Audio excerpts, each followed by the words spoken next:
जय जय जय श्री सीताराम। श्री गणेश महाराज नमो नमः। पंच देवता नमो नमः। नवग्रह देवता नमो नमः। इष्ट देवता, ग्राम देवता नमो नमः। कुल देवी देवता नमो नमः। इष्ट देवता नमो नमः। श्री शिव महापुराण नमो नमः। हर हर महादेव, हर हर महादेव, घर घर महादेव। ब्रह्मा जी तथा विष्णु जी की प्रार्थना पर भगवान श्री शिव जी का प्रकट होना। ब्रह्मा जी ने कहा, नारद, तुम दोनों की स्तुति से प्रसन्न होकर भगवान श्री सदाशिव जी प्रकट हो गए। उनके 5 मुख, 3 नेत्र, उनके ललाट पर चंद्रमा, सिर पर जटाएं विराजमान थी। गौरव वर्ण नेत्र, सर्वांग भस्म लपेटे, 10 भुजा वाले नीलकंठ, भूषणों से विभूषित, सर्वांग सुंदर, मस्तक पर भस्म त्रिपुंड लगाए हुए थे। भगवान श्री शिव जी के सुंदर स्वरूप को देखकर हम दोनों गदगद हो गए। हमारे नेत्रों से अनायास ही प्रेम अश्रु बहने लगे। हम प्रेम में इस तरह खो गए कि हम दोनों से काफ़ी देर तक कुछ बोला न गया, परंतु शीघ्र ही हमने अपने आप को संभाल लिया। तब भगवान शिव जी की स्तुति करने लगे। हम दोनों ने शंकर जी से निवेदन किया, भगवान, हम लोगों में मूर्खता के कारण जो शत्रुता पैदा हो गई थी वह हमारे लिए कल्याणकारी ही साबित हुई, क्योंकि इसके कारण हमें आपके दर्शन प्राप्त हुए हैं। प्रभु, इस समय हमारी प्रसन्नता की कोई सीमा नहीं है। इस प्रकार भगवान श्री शिव सदाशिव जी की स्तुति करते हुए हम दोनों अहम भाव और अहंकार से रहित हो गए तथा दोनों ने ही भगवान शिव जी को अपना स्वामी माना एवं प्रसन्न चित्त से स्तुति करते हुए उनके चरणों में नतमस्तक हो गए। जय श्री सीताराम, जय श्री सीताराम। शिव जी का ब्रह्मा और विष्णु भगवान को समझाना। उन पर करुणाधार भगवान श्री शिव जी ने मुस्कुराते हुए कहा, हे ब्रह्मा, हे विष्णु, हमारे वचनों को ध्यान पूर्वक सुनो। तुम लोगों ने मोह में फंसकर सदैव युद्ध किया, परंतु हमने तुम्हें अपने भक्त बनाने के लिए तुमको जानबूझकर लड़ने नहीं दिया। अपनी ज्योति से को प्रकट करके अपना परिचय दिया, परंतु तुम लोग जान नहीं सके। इसके पश्चात हमने लिंग स्वरूप में प्रकट होकर तुम लोगों को दर्शन दिए, तब तुमने हमें पहचाना। अब तुम अहंकार एवं उपेक्षा को त्याग कर यह कार्य करो जिसके करने के लिए हम तुम्हें कहते हैं। ऐसा कहकर पूर्ण करुणाधर महेश ने अपने श्वास द्वारा मुझे तथा विष्णु जी को वेदों का ज्ञान प्रदान किया। 5 मंत्र ऐसे बतलाए जिनमें कि समस्त विद्याएं विद्यमान हैं। पहले हमें पुराणों की शिक्षा दी गई जिसके अक्षर वेद कहे जाते हैं। उसके पश्चात उन्होंने वेदों की मात्रा गायत्री की व्याख्या की जिसमें कि 24 अक्षर वेद कहे जाते हैं। उसके पश्चात उन्होंने महामृत्युंजय मंत्र की शिक्षा दी। फिर भक्तों को सुख देने वाली चिंतामणि को बतलाया। इन मंत्रों को पढ़कर हम बहुत प्रसन्न हुए। इसके पश्चात मैं और विष्णु जी उनके दर्शन में लीन हो गए तथा वह आनंद प्राप्त हुआ जो कहा नहीं जा सकता।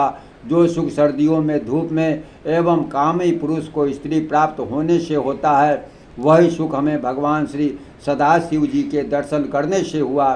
भगवान श्री सदाशिव जी बोले, हे श्रेष्ठ देव, मैं तुम दोनों की भक्ति देखकर बहुत खुश हुआ। हे ब्रह्मा, मैं तुम्हें सारी सृष्टि का स्वामी बनाता हूँ, तुम प्राणियों की सृष्टि करो।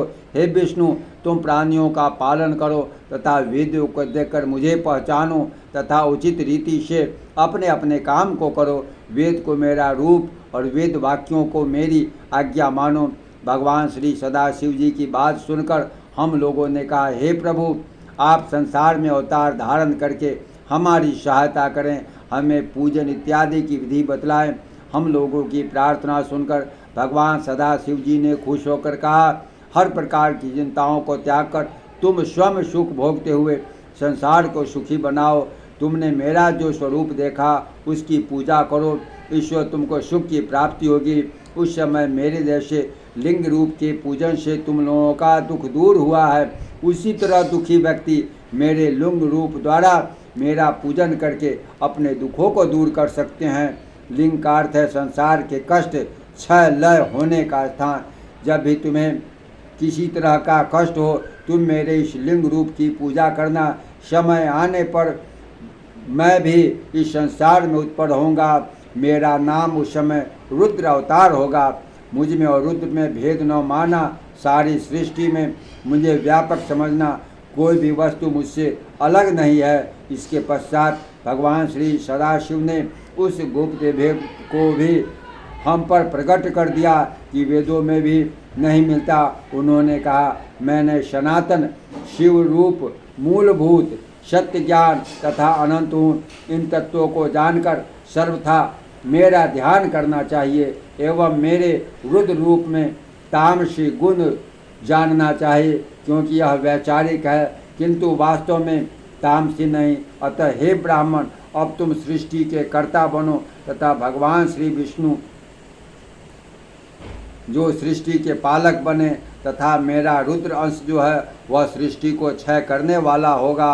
और यह जो उमा नाम वाली परमेश्वरी प्रकृति है उसी को शक्ति भगवान श्री विष्णु की लक्ष्मी और ब्रह्मा को वाग देवी अर्थात सरस्वती के रूप में प्राप्त होगी एवं उमा स्वयं प्रकट होकर महादेव को अपनाएगी। तीनों देव अपनी शक्तियों सहित मेरा पूजन करेंगे। मैं सबको चिंताओं से मुक्त कर दूंगा। अब तुम इन तीनों देवताओं के आयुर्बल को सुन लो। ब्रह्मा का एक दिन 4000 युग का होता है तथा इसी क्रम से रात को भी समझो 30 दिन का 1 महीना तथा 12 महीने का 1 वर्ष। इस प्रमाण से ब्रह्मा जी की आयु 100 वर्ष की होती है तथा श्री ब्रह्मा जी का 1 वर्ष भगवान श्री विष्णु का 1 दिन कहलाएगा। वह भी इसी प्रमाण से 100 वर्ष तक जिएंगे और भगवान विष्णु का 1 वर्ष भगवान शंकर के 1 दिन के बराबर होगा तथा उसी क्रम से वह भी 1 वर्ष तक स्थित रहेंगे।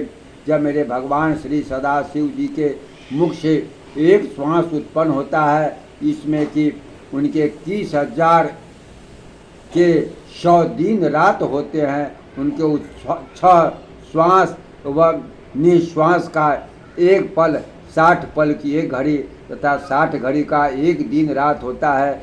मेरे सदाशिव जी के उच्छ्वास निस्वार्थ अतः भीतर श्वास लेने की संख्या नहीं है। इसी कारण शिव का उत्थान अच्छा है। ऐसा कहकर भगवान श्री सदाशिव जी ने हमारे सिरों पर हाथ फेरा एवं अंतर ध्यान हो गए। प्रेम से बोलिए भगवान श्री शंकर भगवान की जय, माता महालक्ष्मी की जय, माता पार्वती की जय, श्री गणेश महाराज की जय, शिव महापुराण की जय। जय जय जय श्री सीता।